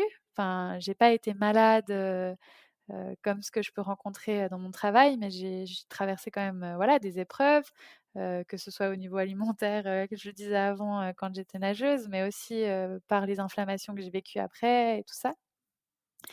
Et puis, bah, aussi dans ce que je vis au travail. Donc, en soins palliatifs, j'ai vu, bah, beaucoup de personnes, bah, déjà nous quitter, mais aussi, lutter contre des maladies et puis, bah, cette volonté de recherche, de, un sens, de rechercher un sens à cette maladie et puis de voilà, de se rendre compte que, bah, en fait, pas toutes, hein, mais parfois la maladie a aussi un lien avec l'esprit et puis, le fait, bah, de pas s'accorder suffisamment de temps. Enfin, on le voit, hein, le burn-out, c'est une des maladies, qui révèle, l'impact que peut avoir, un manque d'écoute envers son corps et puis le burn-out, la dépression, toutes ces maladies-là qui sont plutôt de l'ordre du psychique, en fait, elles ont un réel impact, sur le corps avec, des problématiques qui se somatisent, comme on dit. Donc voilà et là, je me suis rendu compte, en fait, la puissance du corps, mais que du coup, toute la nécessité d'apprendre à travailler avec. Hem Et ça, j'en suis convaincue qu'en fait, c'est vraiment un besoin qu'on a chaque être humain d'apprendre à travailler avec. Alors on n'a pas besoin de faire des Ironman, on n'a pas besoin de faire, du cyclisme d'ultra distance, mais en tout cas, il faut qu'on entre en relation avec notre corps et puis créer du lien entre la tête et le corps, si je puis dire. Donc ça a été un premier élément, qui motive et qui me motive encore. Et puis, bah, après, bah, le fait de: «Waouh, en fait, je peux exister par cette pratique». Je peux, ouais, il y a toujours, le syndrome de l'imposteur et bah, là, il y a quand même un résultat qui te dit: «Bah, tu peux te dire triathlète». Donc enfin, j'ai jamais dit que j'étais triathlète avant d'avoir fait un Ironman et pourtant ça faisait des années que je m'entraînais pour et du coup, bah, voilà, là, vraiment le fait de pouvoir le dire, j'ai habité une identité et puis maintenant, en fait, cette pratique sportive, elle me donne confiance tous les jours. Elle me donne confiance. Avant, j'avais vraiment de la peine à avoir confiance sur tout ce que je faisais. J'avais besoin qu'on me valide tout ce que je faisais, j'avais besoin qu'on me dise que c'était bien, qu'on me pousse en avant et tout ça, mais s'il y avait pas une personne externe qui me disait que c'était bien, bah, moi-même, j'arrivais pas à me valoriser. Puis là, en fait, chaque étape, chaque épreuve aussi, parce que les épreuves, comme je disais, c'est mes phares. Bah, chaque épreuve, en fait, me montre que je suis capable et puis du coup, en fait, je suis capable de me dire à moi-même que je suis capable. Enfin, c'est un peu, tordu ce que je raconte, mais du coup, en fait, ça m'apporte tellement dans ma vie de tous les jours où, bah, c'est pas un hasard si j'ai réentrepris une maîtrise universitaire. Enfin, moi, j'avais hyper peur de recommencer des études, de me dire: «Bah, voilà, ça fait quelques années qu'on travaille, ça fait longtemps qu'on n'étudie plus. Est-ce que vraiment, tu es capable de lire un livre? Est-ce que vraiment tu es capable, d'apprendre?» Enfin, voilà et voilà, du coup, j'ai pu entreprendre plein de choses dans ma vie, privée, professionnelle, croire aussi en mes capacités. Là, je me rends compte aussi que ce que je raconte, sur ma chaîne YouTube, que ce que je fais parce que ça fait 2 ans que j'organise des sorties à vélo aussi, parce qu'il y a un moment où, en fait, j'ai eu envie de partager. J'ai eu envie que les gens, en fait, ils puissent vivre ce genre de choses. J'avais des gens autour de moi qui me disaient: «Ah oui, mais moi j'ose pas. Ah mais moi, je sais pas trop comment m'y prendre et tout ça», et en fait, je me suis rendu compte qu'il y avait une vraie volonté, de la part, des personnes, en tout cas, qui me côtoient d'entreprendre quelque chose, mais qui savaient pas par où commencer. Puis moi-même, je l'avais vécu ça, quand j'ai arrêté la natation synchronisée, alors évidemment, il y avait un autre contexte, mais je savais pas comment m'y prendre. Je voulais faire quelque chose, j'avais plein d'énergie, mais je savais pas quoi en faire. Puis du coup, bah, là, j'ai commencé à organiser des sorties à vélo, de proposer aux gens de venir rouler avec moi et tout ça. Et puis en fait, très rapidement, il y a eu beaucoup de monde. Je me suis associée avec une amie, qui m'avait pris sous son aile quand j'avais commencé le triathlon. Puis en fait, bah, voilà, on a eu beaucoup de monde, on a fait beaucoup, beaucoup de sorties, jusqu'à 2, même des fois plus, 2 fois par semaine. On a fait, des tours du lac, où des gens, ils avaient jamais fait plus que 100 kilomètres. Bah, là, ils venaient faire 180 kilomètres avec nous, enfin des choses folles. Et puis en fait, j'ai trouvé ça génial que les gens, en fait, ils apprennent d'eux-mêmes en faisant du sport. Ils Mmh. apprennent, et pas seulement d'eux-mêmes dans leur capacité physique, parce que finalement, c'est pas forcément ça que je viens chercher, mais d'eux-mêmes dans leur capacité à exister, en fait. Et puis, d'avoir, ce vecteur-là pour montrer qu'ils existent.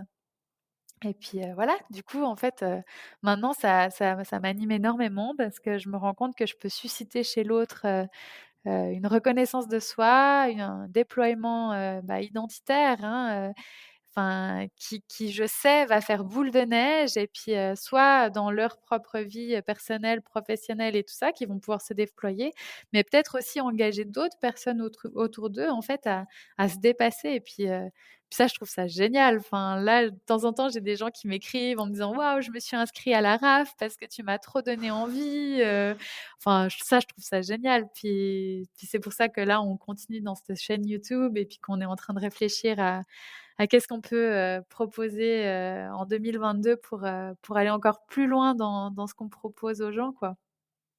Super, Ouais. super. Du coup, bah, peut-être pour finir là-dessus, par rapport à tout ce que tu viens de nous expliquer en termes d'apprentissage, ce que tu as découvert à travers la RAF, mais ta pratique du sport en général et comment est-ce que tu as mêlé tous ces projets de front, la Marjorie de demain, en termes d'identité, ce sera qui? Oh là là, tu me poses pas une question facile parce qu'en plus je sais pas si tu et encore hier, on avait cette discussion avec mon mari. Ouais, je sais pas. Hem, c'est très dur. Autant je t'ai dit que c'était dur, de regarder en arrière, autant, c'est dur de regarder en avant. Et faut aussi avoir vraiment confiance en soi pour oser regarder devant soi. Et mais c'est vrai que ce que j'aimerais, bah, déjà, voilà, je suis très impliquée, dans ma profession en tant qu'infirmière et puis, là, maintenant en tant qu'enseignante. Et en fait, tout est lié, hein. Moi, j'aime partager. J'aime partager ce qui m'anime dans ma profession, mais aussi ce qui m'anime, dans le sport. Et puis, en tout cas, une chose est sûre, c'est que je vais continuer là-dedans, à animer les gens, et à partager, ce qui me ouais, ce qui me rend vivante et fière. Et puis autrement, bah, dans mes projets 2022 ou plus loin? Non, toi tu disais 2022, hein? La Marjorie de demain, on peut dire 2022. On peut partir sur 2022 si OK. tu veux. Non, mais en fait, j'aimerais continuer à me découvrir parce que je pense que toute une vie c'est en tout cas le temps qu'on Ouais. devrait passer à se découvrir. Du coup, j'aimerais continuer là-dedans, continuer à m'écouter. Et c'est vrai que ça peut paraître, anodin, mais certains me demandent si je fais la RAF 2005 l'année prochaine, et non, je ne fais pas la RAF 2005 l'année prochaine parce que j'ai décidé de m'écouter. Et mon corps m'a envoyé des signaux après la RAF, 1000 cette année. Donc j'ai décidé de refaire encore une saison avec des épreuves, de même format avant, de potentiellement allonger. Donc ça, c'est vraiment une chose que je me donne comme objectif, hein, c'est que même si, voilà, il y a les réseaux, ça nous donne envie de faire plus, des fois, il y a des partenariats aussi où on se dit: «Ouais, bah, maintenant il faut faire plus parce qu'il faut aussi être légitime dans ce qu'on fait». Bah, non, en fait, faut prendre le temps. Le plus important, c'est notre corps, c'est notre outil, c'est notre tête et puis, faut pas casser la machine, hein. Faut vraiment, aller, avec elle et à sa vitesse donc mon premier objectif, c'est ça. Donc de continuer à me déployer en m'écoutant et puis, bah, mon deuxième objectif, c'est vraiment de trouver, un moyen de susciter l'intérêt, chez les autres, que ce soit l'intérêt pour, la profession que j'ai, qui m'anime parce qu'elle est centrale et essentielle, dans notre société actuelle, d'autant plus. Mais aussi, bah, voilà, à se découvrir soi-même à travers une au travers une pratique sportive, et notamment le vélo parce que, bah, on n'en a pas discuté, je crois qu'on va pas avoir le temps, mais c'est vrai que le vélo, en fait, il peut être exploré sous différents angles et c'est ce qui le rend, en fait, si génial. C'est que là, on a parlé beaucoup, beaucoup de vélo de route, mais je sais aussi que s'il y en a beaucoup, beaucoup qui n'osent pas, aller faire du vélo de route, c'est parce qu'il y a les voitures et en fait, ce qui est vraiment génial avec le vélo, c'est qu'on peut en faire, alors autant sur petite distance, sur longue distance, de jour, de nuit, mais on peut surtout s'éloigner des routes, aller faire, soit du VTT, soit, alors le VTT des fois ça fait peur aussi, mais on peut aussi, bah, prendre un gravel, s'éloigner, des sentiers battus, aller explorer, bah, la forêt à côté de chez nous, le chemin, dans la campagne un petit peu plus loin, et puis en fait ce qui est génial c'est qu'on peut, appréhender le vélo, soit dans une pratique, sportive avec, des objectifs sportifs, soit dans une pratique, plus récréative avec une exploration et puis là, bah, voilà, on peut en fait, il y a tout qui est à écrire, moi cette année, j'ai fait poser une cha enfin, j'ai fait développer une charrette pour tirer mon chien. Il y Ah a ouais. maintenant, le bikepacking avec, bah, voilà, les sacoches, il en existe de plein de types, on avec le covid, on s'est rendu compte qu'on sait plus trop si on peut traverser les frontières, si c'est si simple d'organiser un voyage à long terme. Bah, maintenant avec, le gravel, avec, le bikepacking, avec tout ça, en fait, le voyage, il est là, derrière notre porte d'entrée, en fait. Il suffit juste de le concevoir. Et voilà, c'est pour ça que, bah, moi, dans le futur, c'est ça que je veux, c'est continuer à faire, que les gens, découvrent qui ils sont, puis à travers ce que moi je connais, le vélo, mais sous toutes ses formes pour le coup. Excellent. En tout cas, tu parlais beaucoup, tu vois, de susciter des, alors peut-être pas forcément des vocations, mais en tout cas d'accompagner les gens, de les aider à oser, et à faire le premier pas. Je suis convaincu qu'avec, cet épisode, ce sera le cas pour quelques-uns. En tout cas, je voulais te dire un grand, grand, grand merci, Marjorie, pour ton temps. Effectivement, on arrive au bout, donc le gravel, ce que je te propose, si ça te dit, c'est qu'on fasse pourquoi pas un épisode, capsule gravel, Avec parce que je plaisir. suis absolument convaincu qu'il y aurait plein de choses hyper intéressantes, que tu pourrais nous partager. Mais on en reparle. Mais en tout cas, pour ce sur quoi on a échangé, aujourd'hui, vraiment un grand, grand merci. Tu vois, c'est toujours passionnant de rencontrer, des gens, enfin tous les gens que je rencontre sur le podcast. En fait, le podcast, c'est juste une super excuse pour créer ces conversations. Mais c'est toujours fascinant parce que parfois j'ai des idées en tête. Tu vois, je me dis: «Ah bah, on va sûrement parler, tu vois, avec Marjorie, beaucoup de vélo, d'épreuves, d'alimentation, de sommeil, tu vois, pendant la raf». Et en fait, on n'a pas tant parlé, enfin, on n'a pas tant parlé que ça. On a plus parlé d'identité, de recherche de soi, d'écoute de son corps. Et quelque part, j'ai l'impression de son cheminement personnel, de comment toi tu le conçois. Mmh. Et au final, c'était juste, passionnant. Donc, vraiment, encore une Merci. fois, un grand, grand merci. Merci Et je te beaucoup. dis, tout le meilleur pour la suite de tes épreuves. Si on veut te suivre d'ailleurs, tu ne l'as pas encore dit, mais, la chaîne YouTube, le compte Instagram? Alors, le compte Instagram, c'est Maki, tiret en bas cycling. La chaîne YouTube, c'est simplement Maki, espace cycling et le site internet qui est déjà en ligne, mais que je n'ai pas encore partagé, donc c'est vraiment une Ah, info toute excellent! chaude, c'est, makicycling.com. tout attaché.